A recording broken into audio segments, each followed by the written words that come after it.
Hello, this is a very good episode of television that we're about to talk about, but in so doing, we do have to discuss the topic of abortion and the topic of a very inappropriate relationship between an adult man and a young girl. And we would just like to flag that at the top because if you want to skip it, that's fair enough. But if you've seen the show already, I imagine you know what happens and are not going to be in any way further triggered by this show. But either way, we get it. Have a nice day, girl. This wig does not feel nice. What wig? It gave me like a pain in my teeth and shoulders. You know that like. Oh, I'm so sorry. Oh God, it's awful. Is it itchy?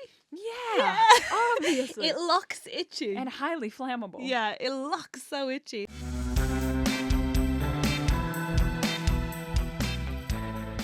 Welcome back to Hunting Wives, and we're watching episode 6 this week, or we have watched. We're talking about it. Very exciting. And it is objectively the best episode of the entire show. This episode rocks. It's incredible. Rocks. I was like losing my mind doing the little typey while I was watching it. It's very exciting. Tell me, before that, horniest moment of your week, please, Olga. Horniest moment of my week? Do you have one? Let's start with you, because I feel like I did the last two ones. I'm getting a lot of free bread at the moment. Is that a euphemism? No. Tell me about the free bread. I don't know what it is. I've started to take like afternoon walks around 4:00 when all of the places close around my house. And people are giving me bread. And it's making me feel cute AF. And it's making me feel appreciated for my curves. And it's making me feel part of the community. And it's making me feel wanted. And yeah. It's very like Belle from Beauty and the Beast. It's very village vibes. That's what Ellen describes me as, because obviously I'm Irish. I've been here 14 years, but I remain Irish, which means that I have this weird concept of myself where I think I can see and be seen by my neighbours. English people don't feel that way. Right. So I'm constantly saying things like, hiya, morning, and they're constantly saying things like, oh my God. Yeah. Genuinely jumping or just like not answering. And I have this fun bit with this one on my close where whenever I see her, I'll be like, hi, Lorraine, because that's her name. And she... Because you went through her mail, presumably. No, because we introduced ourselves to each other. And every single time she goes, oh, I didn't recognize you. What? Every time? I'm like, what did you imprint so hard on the first time that you're like, if you ever look different? Anyway, the point is I'm being given bread and it's turning me on. It's making me feel good important. for you. Good what about for you, girl? Sorry. This wig, every time you touch it, it genuinely gives me like the heebie-jeebies. You know, like when someone like runs nails along a chalkboard. Mm-hmm. Watching you touch that wig is like that. I'm so sorry. It's one of the most uncomfortable things I've ever worn in my life. I'm so sorry to And hear presumably most of the people are listening to us in an audio-only medium. I need you to know that I'm wearing a wig. I hope this impacts your listening experience. What is the horniest? Join in at home, by the way. Pop your own wig on if you like. Look, wig life hack. Yeah. If you're on your period and you've got tummy pains, I didn't invent this, and I'm sure you've arrived at this yourself, but taking a shower head, making it as hot as humanly possible, blasting it on your belly so the heat is sort of a more intense feeling than the pain underneath the heat. Giving yourself basically 3rd-degree burns, but it feels so good. Just basically showering yourself in one place until you're numb. It's a good time. That's your horniest moment of the week? I will say, because I was in so much pain that the pain going away and being replaced by a different kind of pain from the aforementioned 3rd-degree burn, that was a sweet relief. Is everything okay? What the hell is that? Self-harm to distract from internal pain? Women are not having an okay time. That can't be your horny... What? It felt good because I was having quite bad cramps that I had to like sit in the middle of the street, and God, that's hell. That's hell. Yeah. Do you know when it's like so crampy that it's like under your tongue? Yes, I know exactly. Yeah. I genuinely know exactly what you mean. Yes, it's like in your gums. Yes, you're like, yeah. Because it's not like pain. I guess it's like it's extreme discomfort. It's almost like a ringing through your body. And I do find that extremely hot, good water pressure shower is the only thing that can cure me. Of the places I thought you were going to say aim it at, it wasn't my belly. Look if it slips. Look if it slips. There are men at home being like, so that's where the clit is. No, I'm sure. Thanks for listening along, lads. And I need to make it so numb Nom is good. Nom is good. No, come on. The men who are listening aren't straight. Thanks for joining us, boys. Oh, although if you are a straight man, right in. How'd you find us? And what are you getting from this? And thank you for coming. But like, what? And turn yourself into the police. Yes. No, you probably should take that beanie off, sir. Episode 6. Look, it's so good. So we open on the flashback. I think all of the flashbacks, starting with this episode going forward, are just like on the money, 10 out of 10. Before you even go flashback, because yes, I want to talk about that, and I completely agree with you. But can I also? In fact, you're so right. The flashback to this in this episode is so good. But even before that, never has a show have I needed the recaps more. Not because I don't remember what happens, but because what the show thinks I should be remembering versus what I've remembered. Oh, yeah. Are so different. The recap on this one, it just does like a flashback to, or like a recap on the fact that there's a pink cardigan that belongs to Abby in the pastor's car. I was like, okay, thank you for reminding me, because no, of course I don't know that. And also the vodka cinnamon gum is in the recap here, I'm pretty sure. It's wild, because obviously I was just thinking about when they had sex and hoping that they will again. I was really glad of it. But you're right. We open on a flashback to a blonde girl. And her bike has been stolen. So she's asking a man at a truck station or at a, what's the word I'm looking for? Petrol station for help. But you could see that that's not the whole story. You could see that she's got an ulterior She's hamming motive. it up in that way that women would be like, you're faking this. But this guy with the Vietnam vet hat is like, this little girl needs me. Yeah. Yeah. And he's like, Scout's honor, you can trust me. I'll drive you home. And she introduces herself to this man, Dale, as Margot. And he takes her to a place that she has told him is her house. And he's like, wow, your daddy must have a good job. This is a nice big house. And she's like, yeah, but he isn't here anymore. And he's like, well, is your mama here? And she's like, no. And then he's like, well, then I should come in for a glass of water because it's the least you can do because I drove you home. And then he puts his hand on her leg, and I hate Dale. And thank fuck, because she pulls a gun on him. And so does baby Kyle. Baby Kyle has a full rifle? Yeah. Baby Kyle and her stick this guy up for his truck. He wets himself. He's so scared of them. I love that so much. Oh, God, it's camp. Camp. She says, get the hell out of my truck. He's like, you're not taking my truck. She's like, get the hell out of my truck. And he wets himself. Kyle takes his hat as well as his truck. Good for you, Kyle. Take the hat if you want it. Stolen valor, I'd say, for an 8-year-old to wear a Vietnam vet hat. Such a good point. I don't think he did serve in Vietnam. And they've immediately cut to a scene where they have clearly sold the van for $1,500, and they're taking it to the woman who runs the trailer park to pay their rent. And they're simultaneously they meet this woman and they give her the rent money, and they're like, that's for this month and last. And which, by the way, I feel like they're paying too much for that. We won't get into it. I was just like, what year is this? Why are we paying so much for a trailer? But the point is that simultaneously this woman is like, your mom broke my face, and the mom is being arrested, and they're going, our mom wouldn't hurt a fly. And then the mom gets dragged out of the trailer, and girls giving, she might hurt someone energy. She may have bitten someone's face.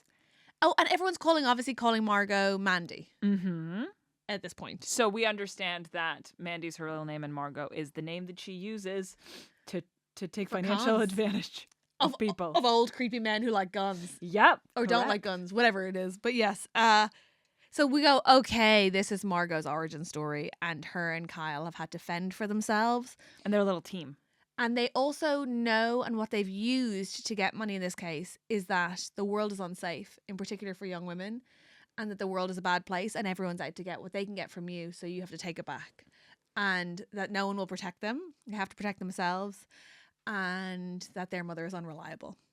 But something that's very, very key here is up until this point, we have been presented Margot and Kyle as adversaries. Yeah. We've seen Margot being annoyed at Kyle, not wanting to deal with Kyle, paying Kyle off. Yeah. And yet here we see that the origin story is that they were actually on the same team. Their team. And if we remember the last episode, we hear that Kyle actually threatened Jed's ex-wife to get the divorce papers. So maybe Kyle and Margot are on the same team after all. Something to think about. Flash to present, and Kyle is naked and hearing voices outside, but he's put a robe on now. And eventually, I wrote down, he puts the gun down under at Sophie's request, and he lights up something. Olga will tell me what it is. It was a crack pipe, I Thank believe. you. I do believe it was a crack pipe. Olga will tell me what. I'm glad that I've become the crack pipe authority on this podcast. Yes, you have. And she's like, I have one question. Look, what were you doing on this date? And he says, and again, I wrote down, Olga will tell me what this is. Oh, yeah, he doesn't have a Palm Pilot. What does that mean? Okay, back in the day, and this is a little history Please. lesson to you tech heads out there. Steve Jobs was not a genius innovator. Steve Jobs was a genius marketer. And this is the consensus in the tech community. He didn't invent new technology so much as he knew how to sell it. And so when we were presented with the iPhone, we thought, wow, this is the first time there's ever been a touch screen. Absolutely, no, it is not. Touchscreens existed pre the iPhone. I guess the revolution happened when previous touchscreens all had styluses. So you used a tiny little pen to click on things. And then he was like, what if you use your finger? So the technology isn't new. The marketing is new. And so one of the first actual handheld touchscreens was something called a Palm Pilot, but it had the little plastic pen on the side of it that with a piece of out. string. Like you're always at Argos. Yeah. How fun. And then and Palm Pilot was one of them, and it was a sort of like a pre-Blackberry, I'd say. Pre-Blackberry. Okay. Would you agree? Thank you for Charlie. that history lesson. There you Wow, go. didn't expect us to start with Steve Jobs, but we got there already. How exciting. And maybe straight men are here, and that was for you. He's like, if you give me a ride, I'll tell you about Margot. And he seems manic or on coke or... It's crack. Sorry. Sweetie, he did. But he seemed manic when he got there because he could hear voices and stuff. He like smoked the crack to calm down, which didn't make any sense. That is, I think it's an interesting, but it's one of those things of fighting fire with fire. Yeah, I figured so. Fighting fire with petrol. It's 4 a.m. and she does drive him to his friends. She thinks she's just dropping him off, but it turns out it's a round trip. And while he goes into his friends, where obviously we're all nervous about what he's up to, I assume buying drugs, she is looking at her videos of her son on her phone and crying like a wimp. Yeah. And this video is all named Summers on the Cape, which I'm sorry, does your phone do that? Go like Summers on the Cape. It does. Oh, okay. I was like, I don't think it does. Babe, if your phone is advanced enough to do an R.I.P. Abby phone. Yeah, okay, fair enough. slideshow. But I was like, okay, well anyway, suddenly she hears gunshots. Let me see what slideshows I have on my phone. Sorry, I don't want to describe, but No, you must. It's yeah, it will do exploring Klong Samoa district at the beach, Sunday brunch, Okay. celebration. Okay, fair enough. But it just feels so specific to be like Summers on the Cape. Remember when ... Me running a Yikes. marathon. No, thank you. All right, I'll stop. Did No, you I can't. manage to keep your toenails while you ran a marathon? Yeah. I mean, I'm the poster child for saying it's not that big of a deal to run a marathon. I hate you. Don't check my time. I hate you for saying that. You're gonna be so fine. You're yeah, gonna be so fine. No, I know, but I just was wondering if you knew how to keep your toenails on. Anyway, is it that your shoe's too small for you? Yeah, no, that's why I got new shoes from Thank the lesbian. God. I told you, Okay, but okay. the damage was already done. People don't tend to lose the toenail before they do the big run. People don't tend to lose their toenail before they do the big run, Charlie's saying. But I've been running a lot to train, Charlie. I think something that my new therapist has taught me is so what? Okay, you'll lose your toenail. So what? Okay, you know what? You're right. I'll just paint a little bit on the skin. I'll just paint on the Put a skin. little sticker on there. It's a shame because it's the summertime, but you're right. I could put a little sticker on, a little smiley face. My second toe's going to have a little sticker on, and nobody tell the people on WikiFeed. Everything's fine. I'd like to keep my score. That's what I'll say. So, yeah. So he's like, got her to drive him out to this place, and then suddenly we hear gunshots, and now she's his getaway vehicle. Yeah. Fuck! They go back to the trailer. He makes her eggs. Turns out that he Tells her she's too skinny, so he's flirting. I mean, I guess. Yeah, everybody is trying to fuck each other. Yeah. Says that he was actually stealing back the money that Margot gave him. Sophie's trying to find out where he was on the day of the murder. She says it was really hot. There was a power cut, and he does remember because what happened? You're missing something. Oh my God, what have I Sorry to missed? say, just that she's like, you made me do a robbery with you, and he's like, oh please, it dampened your panties. And she, did he actually say that? And she smiles, and he goes, oh, a smile finally, because it kind of did. Wild child Sophie is in the house. She does love danger. She does love danger. She loves it. But yes, he does remember. She gets her one question, which is July 18th that night. Did you see her? And he says he got some bad fentanyl. And he actually does a really funny bit where he's like, kind of loudly shouting to the trailer park, like, supposedly from my friends. What kind of neighbors are these? And he ends up going to But I don't urgent. think you need to get bad fentanyl to have a bad trip. You just have to have too much fentanyl to have a bad trip. I don't think anyone should take drug advice from this podcast. May I? Oh my God, I'm so sorry if you have. Now take hair advice, of course, but no. And so he basically says he goes to urgent care and had to be like revived. And that doesn't tell us whether or not Margot was there. It just tells us that he was in hospital all night that night. Yeah, he was somewhere called Dr. Blevins. Yeah, where Sophie now goes and everyone's like, couldn't you fill in the form? She's like, I don't want to fill in the form. And they're like, please fill in the form, ma'am. She's like, I'm not going to fill in the form. And she's like, ah! And she loses her shit. And she's like, just tell me, he OD on the 18th? He OD'd on the 18th, Kyle did. Did you treat him? And instead of being like, ma'am, have you heard of GDPR? The doctor's like, step into my office. I'm like, sorry, what? Okay. And it turns out, obviously, he's like, I can't tell you what happened to the patient. And she's like, I don't want to know about what happened to the patient. I want to know if his sister rocked up here, Mandy. And Dr. Blevins said he did call her because he thought this young boy was going to die. And they've always been tight. Because you're right. They maybe are on the same team. She takes care of him in her own way. And so she did come. So it turns out Margot was there. And then Margot's on morning TV. And the anchor can't pronounce the word gubernatorial, which I It's loved. That was a good touch. I really very liked funny. it. I like that. Gubernator. That is so hard. I love was that. so hard. It's not necessary for the plot, but it was really good window It's a dressing. bit of fun, yes. And they basically are like, is it, you have 2 kids, right, with your husband? And she's like, actually, I couldn't have them, but I got to be a mother to stepsons, and it turns out I was a mother all along. That was a way crazy thing to say. Her thesis is, it turns out I wrote down, just for clarity, I wrote down, she has got stepsons, so other women can't have abortions? Yes. Is that right? Shouldn't be allowed to have... Yeah. They shouldn't be allowed to have abortions, and it's bananas. She goes very pro-life. She gets out to her sports car, and in her passenger seat there's an envelope, and in that envelope there are pictures of her fucking Brad. Uh-oh. The post-it note on it says, I see you. Everybody's looking suspicious as fuck. What the hell is going on here? Honestly, at this point I was really like, what the hell is going on here? It's so good. It's so good. Can I say something shallow? I do think someone is doing this entire cast dirty with the lighting. Because these beautiful people, their skin texture is crazy. And I'm sorry, that's just a separate point, but I just thought I'd tell you. Like, it's all 2 HD, do you think? Yeah, I'm just like, maybe it's because my TV is 65 inches, but I don't need to see into their pores. Maybe, is it my TV's problem? Maybe.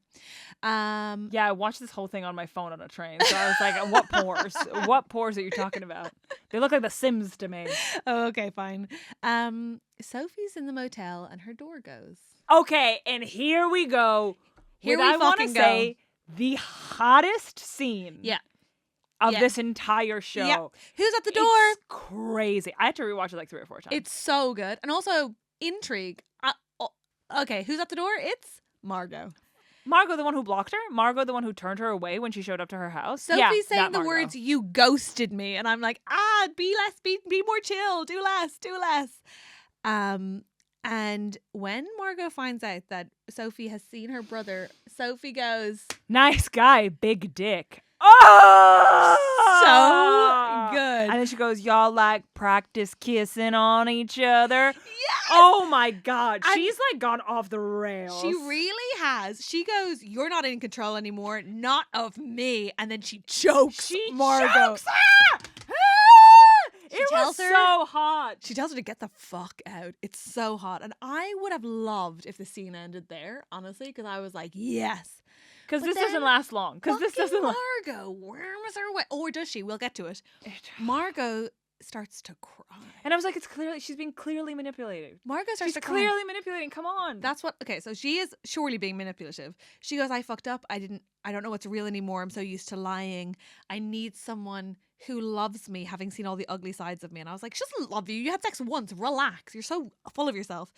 She cries, she begs for forgiveness, and Sophie says, "Okay, they can fix it, but I hate that. you have to be straight with me." Now, here's the thing. That's interesting. You're reacting like you think Sophie believes her.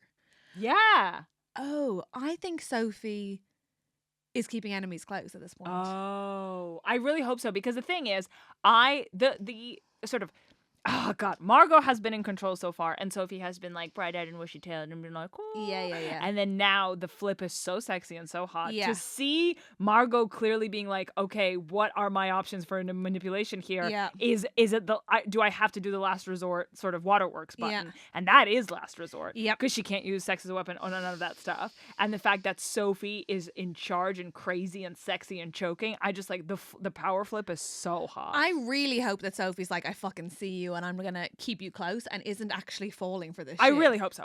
Because otherwise this switcheroo is very short-lived. I will say Yeah. that it was so sexy to me, and I hate to say it, and please don't cancel me. It was reminiscent of the smashing in the side of the hockey ring. Yeah, it was Like so that- reminiscent. Ah! It was also so reminiscent of like, get in. Why the fuck are you sexting me before the game? It was just so like, oh, the little one is being angry. Yes. It was so good. The little one is mad. It's so cute.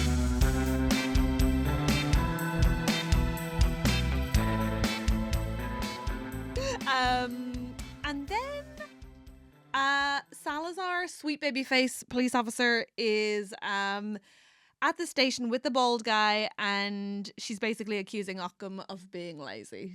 So, in other words, they've all settled at the sheriff's office on it being Sophie because it feels like the most logical outcome or the most obvious answer. And she's like, you guys are being fucking lazy.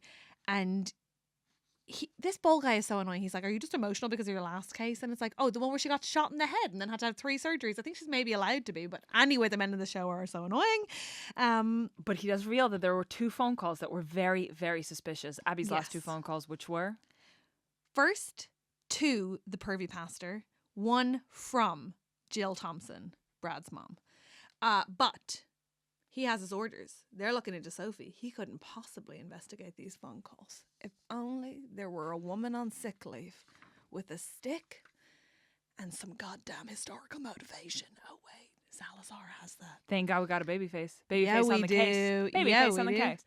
Sophie still is trying to look for the She's killer. trying to solve it herself because she's like, these fuckers are trying to set me up. And again, I'm sorry, I have a vendetta against Star because, girl, what? Basically, Sophie shows up at Nina's house. Star is there because Star is babysitting Nina's baby sibling. Because, yeah, her girl's dead, but she's got to hustle. What? Okay, so the crazy thing is that, okay, so Sophie obviously tells Star that she didn't kill Abby, and then Star's life changes in no way, even though her daughter This dies. is the crazy thing. That Star is like, I guess she was close to pass repeat. And it's like, why are you not solving the murder of your own daughter? This is crazy to me that she's like, I will give you leads to this random girl, but I myself will not try to find out who killed my daughter. I've simply got to babysit. It's crazy. It's wild. Like, you are giving someone clues and leads. I feel you should be the most invested. I feel like next episode Star is going to be doing like paint by numbers because that's just what she does on Saturday. I'm like, girl, wake up. Wake up. Why is some random ass Boston Coastal elite solving the murder of your daughter? That was crazy. That was crazy. And also, sorry, this is a woman who you think would have woken up to the world when she's like, I did just stand by and watch that horrible boy bully my daughter the day before she died. Uh-huh. Now she's like, yeah, she was always talking to that pastor, telling them things she'd never tell me. Probably normal and fine. Wake up. That is suspicious behavior. That's a bad thing. Anyway, Margot goes, pastor in a beanie? My child is never coming close to a grown man in a beanie. why are all these women trusting priests so much? I just don't understand.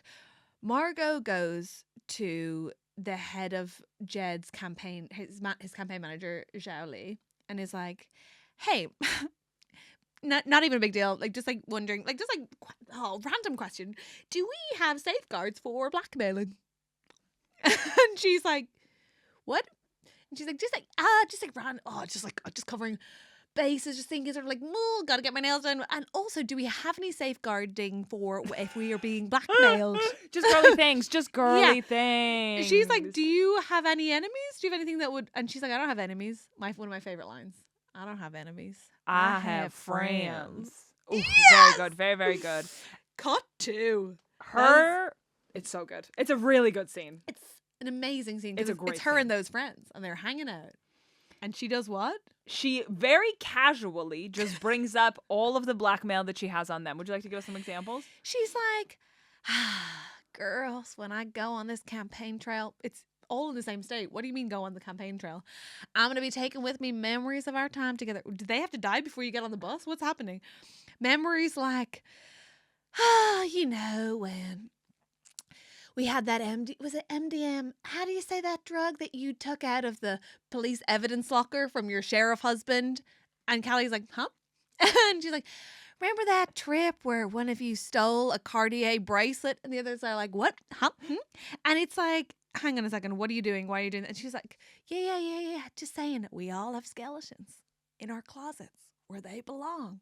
Now let's sign NDAs as a girl gang. Honestly, it's again just girly things. It's such a power move. It's so gorgeous. It's like, let's go get our Botox and then sign some NDAs. It's very Regina George all grown up. Yeah. It's like, okay, yeah. And Jill takes out her pink glasses and tries to read the NDA. And the rest of them are like, fucking sign it, Jill. This girl's not fucking around. And then that's not enough, apparently. She's like, okay, and now take out all of your phones and delete every image of me from the cloud as well, because the opposition are hacking people's phones. That's her justification. And while all of this is happening, my question is, why would Jill not want to delete all photos of Margot? What photos of Margot does she have? Like, I get why Callie's like, these are my favorite photos. These are my photos of your boobs. I'd want to keep those too, girl. I get it. We've all had to delete nudes after a relationship when we, you know, and you listen, you have one last go through, you sigh. Oh, do you do that? Delete them. Are you meant to? I think it's really inappropriate to not delete them. I also did that as well. Yeah, I was just testing. I think you should delete them. I think it's not cool to keep them. I know I would want the person to delete them. Oh, interesting. Okay. I just think, yeah, that's what I think is courteous and correct to do. Yeah, and I've also think exactly the same. So I'm glad that we're on the same page. You have a fun evening activity. Just to go back through those libraries, and maybe you have one of those lovely a little video about it. Summers in Cabo, dicks of exploits, uncut through the years. And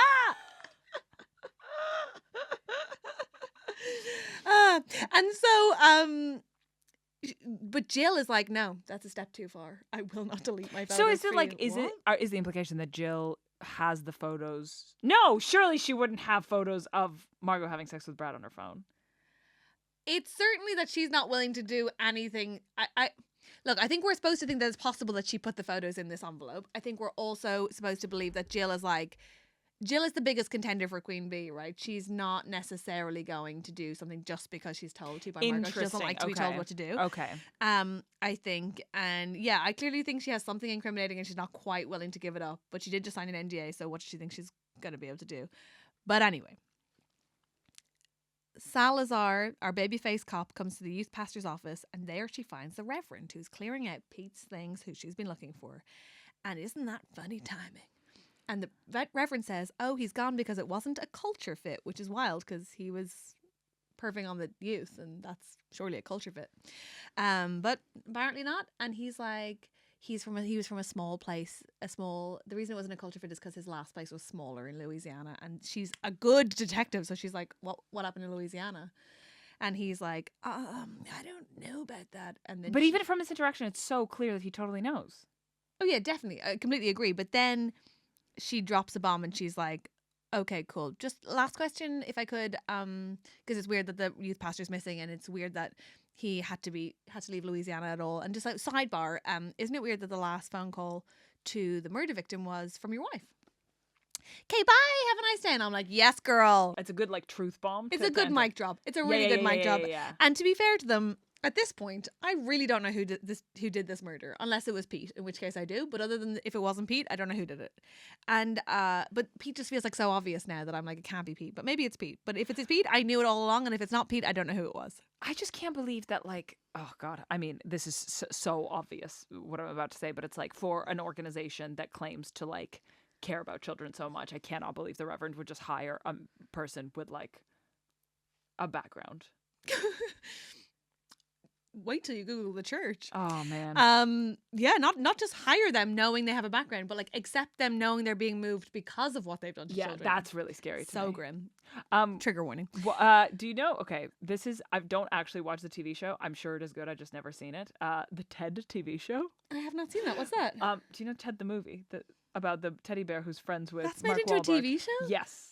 With that pervy little bear? Apparently it's really good. That but creepy little pervy bear? basically, Ewan has seen it, and he told me a joke from season 1, which I thought was really funny. And it's like set in the 90s because it's like a flashback to the bear growing up with the boy. Ugh. I haven't seen it, but the joke was it's like they're trying to get the little boy to go to church, and he's like, I don't want to go to church. Church is boring. And it's like, and then the mom goes, it's like, if church were so boring, would the Reverend have the whole Boston Globe be writing an article about it?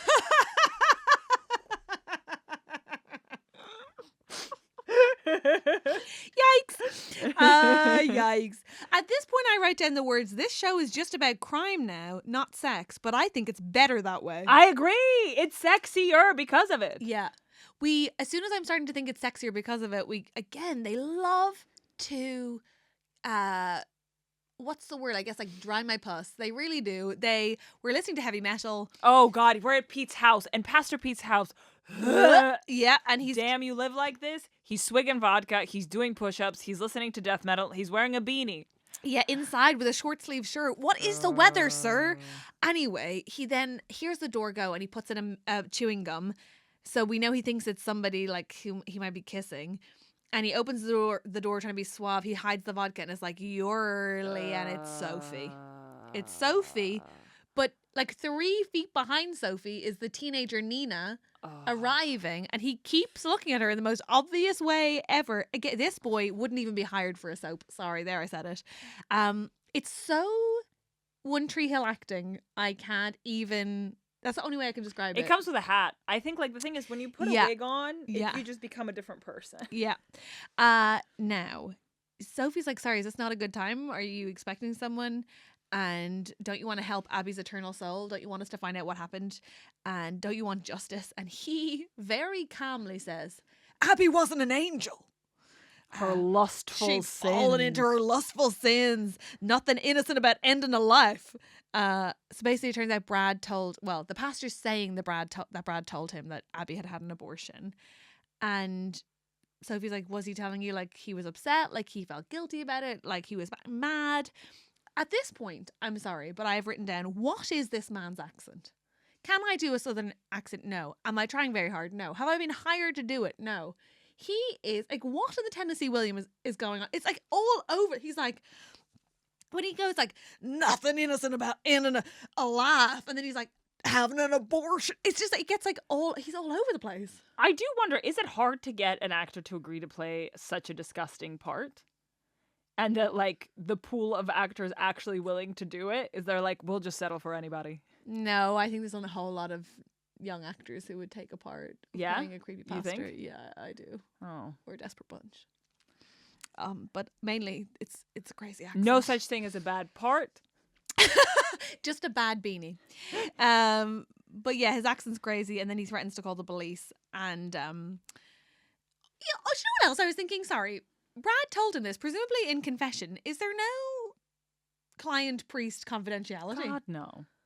But, so the rule is, in Catholicism, they're only allowed to tell anybody else what you said in confession if it's the police, because they think that you are going to harm someone.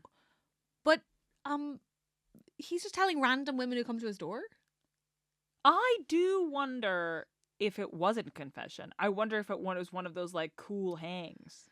Okay, yeah. Because he doesn't seem to me like a guy who would even take confession. I think the Reverend would, probably. You're right. Also, I don't know why I'm acting like this guy has a like tight moral code. Oh, yeah.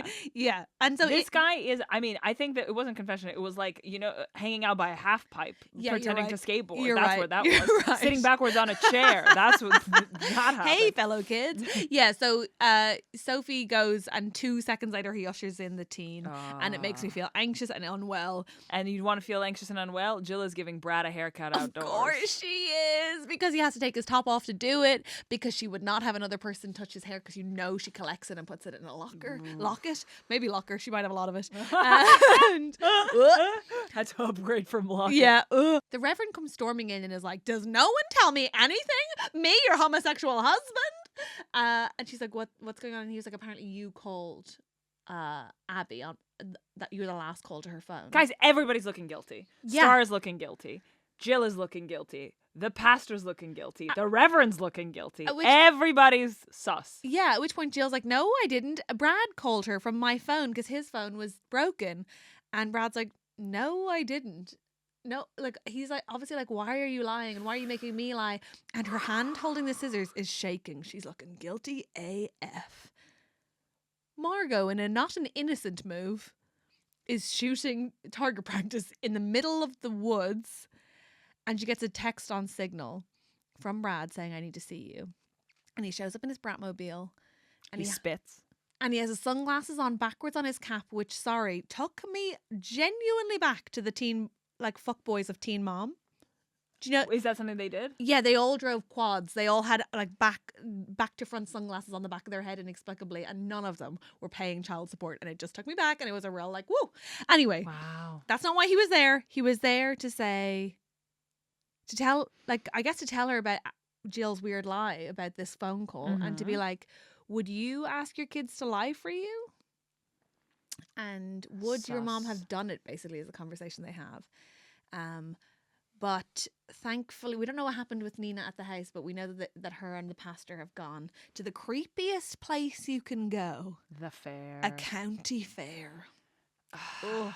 And she's like, "Oh, my dad won me a bear here." And he's like, "Well, I'm going to win you an even bigger bear than your dad." Oh, and something that clearly transpires is that Nina is into it, but he hates that she is. He hates it. When she says, "Oh, I'm too old for this stuff," he was like, no, I need you to be a child. He goes, "You are not that old." Oh, grim. So, like, she is... I mean, obviously, she is a child, but she's doing a thing where she's like, "I'm mature for my age. I know what's up. Yeah, I'm 18. I can do that," or whatever age she's supposed to be. I don't know. I just keep hoping it's 18. No, I don't think it is, because Brad is 18 and Abby was a year younger than him. You're right. Ugh. So she is a child. Yeah. But she's trying to, like, sort of be cool, and he actively is like, "No, I need you to be a child." It's grim. fucking disgusting. It's horrid. It's absolutely horrid. And then Wanda is at Pervy Pete's house while he's at the fair, and she's looking in the bins, and it's not casual.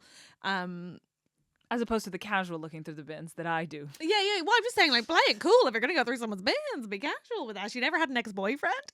It's giving singledom. And so they're on this Ferris wheel. And Nina says she thought about dying after Abby's death. And then is like, "Oh no, I cussed twice. I miss her so much." And he loves that and holds her hand. And then they're leaving, and he won her a watermelon cushion, and he gives her some vodka. And it turns out, and she's like, "Is this a date?" And he's like, "Do you want it to be?" And she's like, "How would I know?" And he's like, "You've been on enough dates to know." He never quite says yes. He never quite says no. And then they hold hands, and it's so grim. He says, "You were in my dream last night. Go to jail. Go to jail." I will say that so around 15 years ago, during the sort of beginning dating app boom, there were a lot of think pieces about dating apps. And I distinctly remember reading an article about what the best opener on a dating app was. And at the time, about 15 years ago, it was, "There she is." What? There she is. Huh? There she is. What do you mean? What do you mean? I don't think it would work now, but 15 years ago, that was the hottest opener. There she is. There she is. You match with her, you go, "There she is." People are still using that.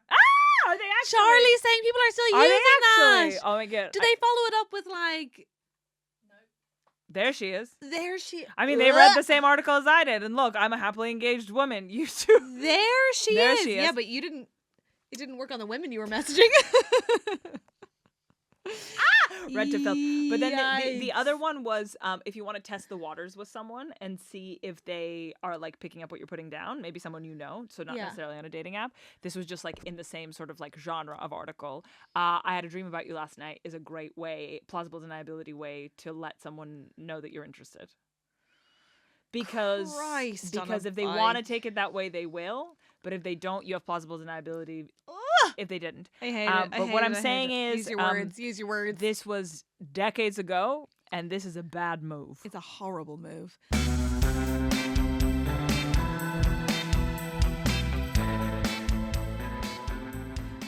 Sophie has gone to Margot's house again and said, I need to talk to you. And this time she isn't pushed away. They drink whiskey and Sophie looks amazing. She's got her hair back and I'm like, okay, we're giving into the gay. We've got a ponytail. And she tells her that tells Margot Abby Jackson had an abortion. And Margot's like, we don't make it easy to kill babies around here. Yuck. But Sophie's like, yeah, but there had to have been a way. And then then she says to Margot, Brad apparently had a temper. And Margot's like, under all that jocular behavior, he's actually a baby boy, which like makes it even worse. The fuck that you had sex with him, babe. I'm like, oh no, baby girl, no, that's not the cover you think it is. But maybe Jill is a killer. She's suggesting. And what if she? But even this doesn't make sense to me. Margot's trying to push like, what if this woman who was queen of Project Life knew that she'd had an abortion? I don't know that she'd necessarily kill her. Unless they're trying to point to the hypocrisy of like gun-owning, pro-life, death penalty touting Republicans. But I feel like I don't know that she would think it's okay to kill. But we know for a fact that Abby on the phone with Jill was threatening to tell everyone. Yes. And I think what Jill is scared of is that her Baylor baby boy getting someone pregnant and maybe even paying for an abortion. Do you know what I mean? Yes, I didn't That's realize. why Jill can't have that leak. Okay, so oh my God, you're so smart. Right? In retrospect, she was threatening to tell people about the abortion, not threatening to tell people that he was with No. Oh my God, penny drop moment. Right? And then we cut to Jill, frankly, keep cleaning her car to a standard that I find acceptable, which makes me think that it might be to get rid of all evidence. And we cut back to Nina. And she is aware that something was put in her vodka, that wasn't just vodka.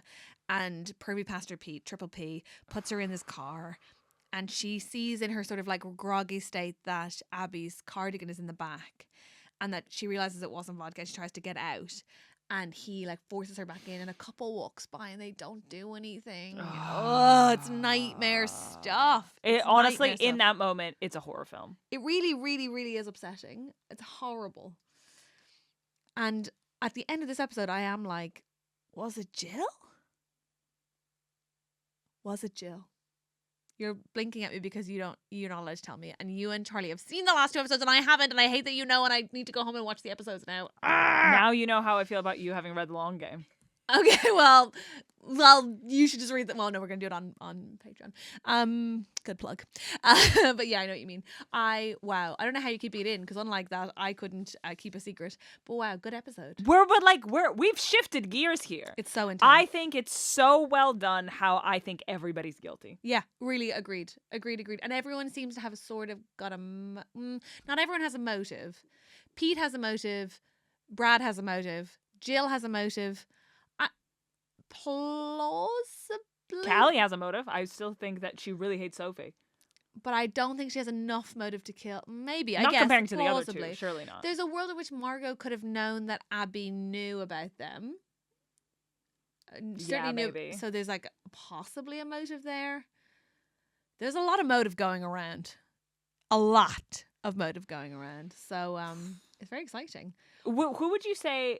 I'm introducing this for the last 3 episodes, is not in the front running, but is acting sus. For me, it's Star.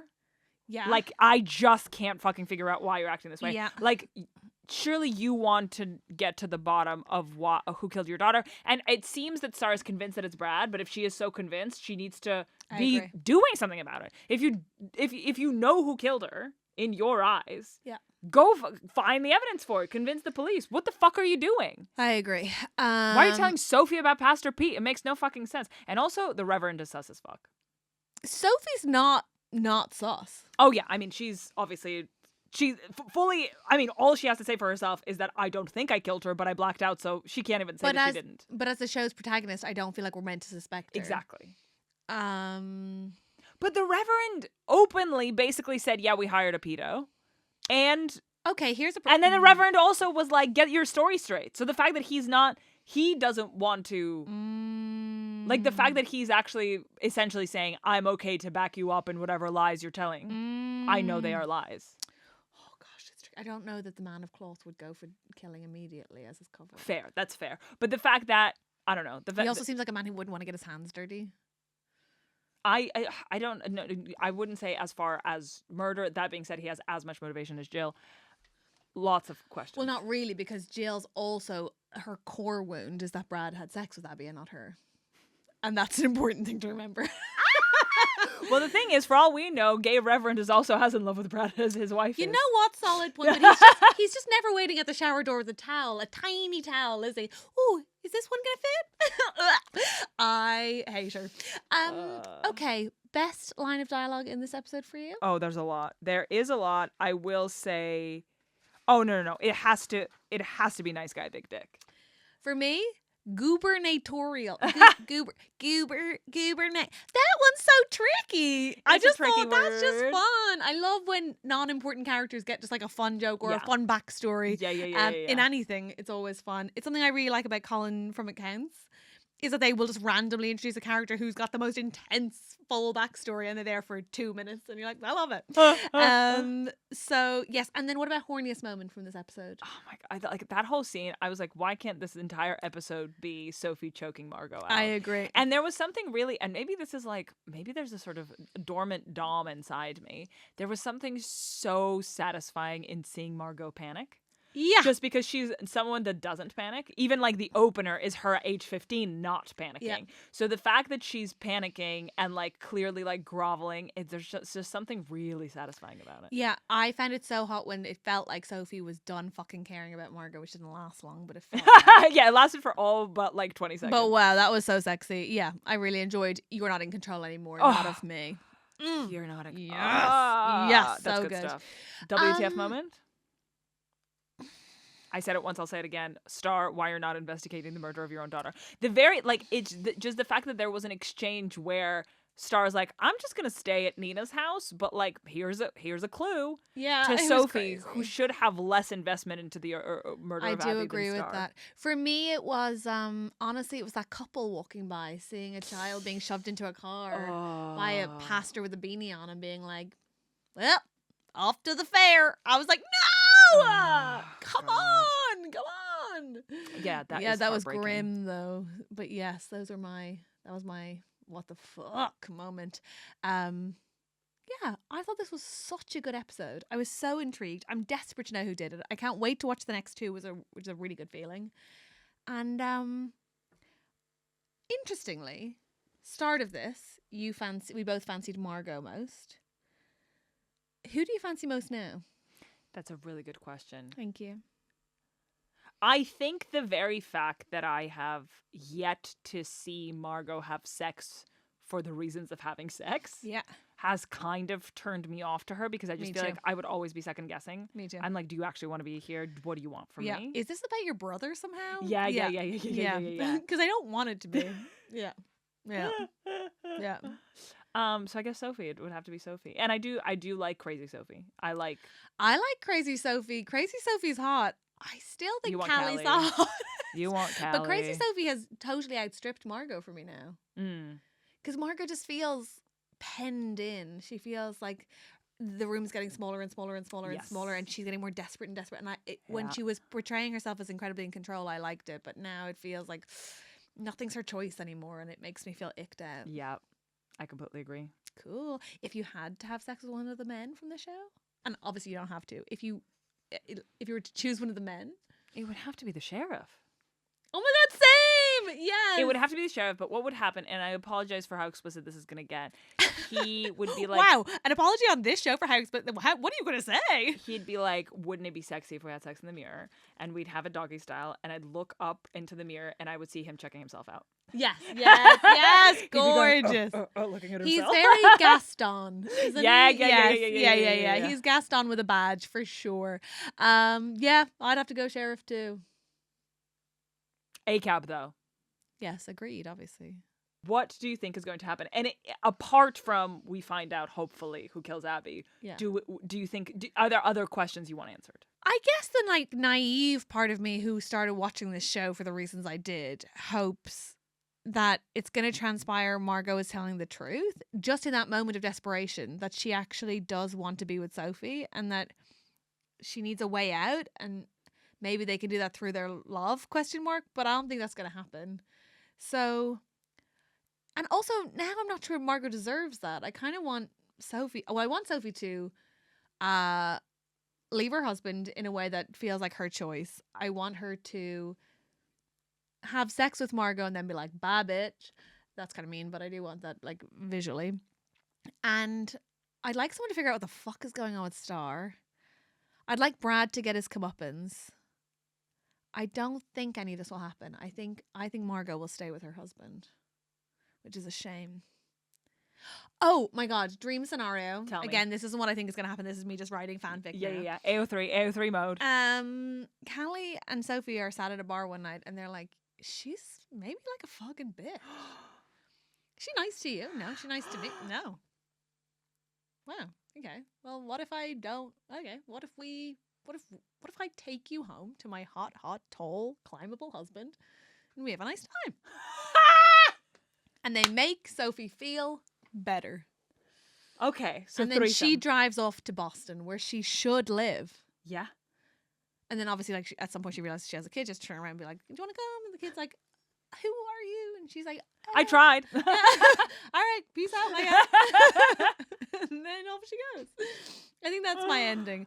But I don't know is the answer. But I do want to find out, and I don't think any of those things are going to be it.